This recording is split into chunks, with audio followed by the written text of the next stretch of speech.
lwa leero lwakubiri ennaku z'omwezi ziri 14 omwezi gwa muzigo ate ng'omwaka 2024 nkwaniriza ku mukutu gano ge mawulire mu Luganda ng'okugakusomera yenze Divine Mercy Nalwanga muzzukulu wa Mugema mu mboozi yaffe esoose.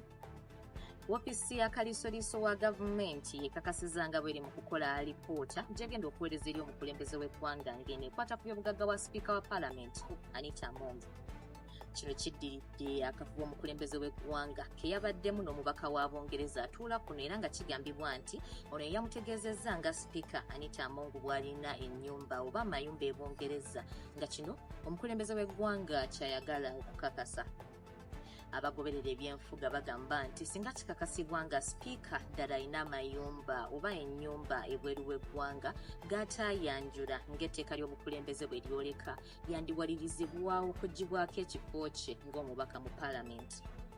Ate ye pulezidenti w'ekibiina ki National Unity Platform Robert Kyagulanyi Ssentamu ategeezezza nti abaali bannakibiina ne bakyamuka olw'ensonga ezenjawulo baanirizibwa okukomawo nga bamaze okwetonda kyokka nga bwe bakomawo bagenda kutandikira ku mutendera gwa wansi so si kutandikira ku ddaala lye bakiviiramu. Kyagulanyi ayongedde n'okukkaatiriza ku bukulu bw'envumbo eyateekebwa ku Sipiika ne baminisita abaali baminisita b'ekkalamujja. Mu mawulire gaffe amalala, poliisi mu disitulikiti y'e Luweero eriko omusajja Eyeyita Yesu gwegombyemu obwala lwakusimbira kuuli enteekateeka ya gavumenti ey'okubala abantu mu ggwanga. Omukwate yeeyita Navasvera ng'ono mutuuze mu Luyima zone katikamu mu disitulikiti y'e Luweero.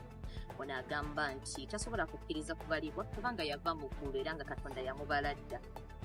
Poliisi egamba nti egenda kumutwala mu kkooti avunaanibwe. Ago bigabadde amawulire wabula nkujjukiza nti tubeera tukutuusaako amawulire bwe gati buli wiiki.